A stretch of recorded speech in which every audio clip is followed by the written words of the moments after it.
Let me start with the first of those articles, the Articles of Independence from Communist China. We have to actually declare independence from the climate change agenda, which is itself a farce. I said this on the debate stage.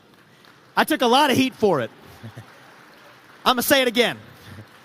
The climate change agenda is a hoax because it has nothing to do with the climate and everything to do with global equity, specifically letting China catch up to the United States of America economically.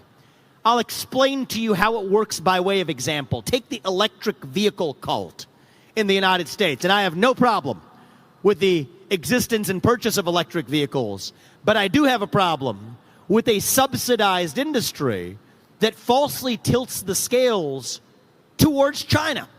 Those EVs, we depend on them. We depend on China for rare earth minerals and mineral refining capacity in order to provide those electric vehicles in the United States. So when U.S. taxpayers subsidize EVs, we are actually subsidizing the Chinese Communist Party on whom we rely for the production of those EVs. The same story for the solar panels in this country. Think about the emissions caps that we apply in this country.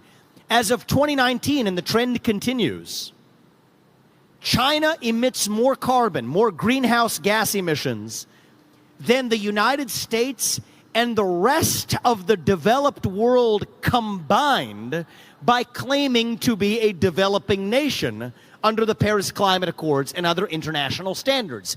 Yes, that is a farce. The same opponents to carbon emissions, projects from companies like Chevron that are dropped, say nothing, as those same carbon emissions are shifted to places like China. Yes, that is a farce. The same opponents to carbon emissions here at home are also opponents to the greatest form of carbon-free energy production known to mankind in the United States of America.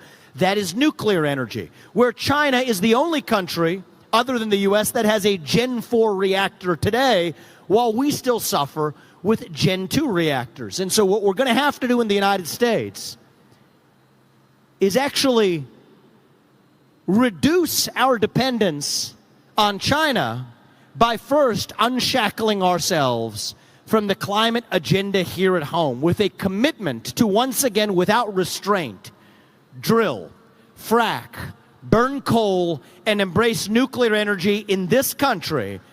And what I will do as U.S. President is on day one, we will rescind any unconstitutional federal regulation from the EPA to the Department of Energy to the SEC that requires even the measurement or the reporting of carbon dioxide emissions. We are done with it, to instead focus on GDP growth and actual American flourishing here at home.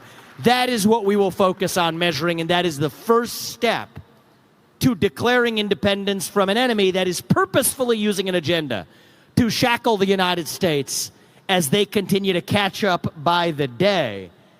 It's not too late to get this right. We're behind, but that's the first step to our economic independence from China.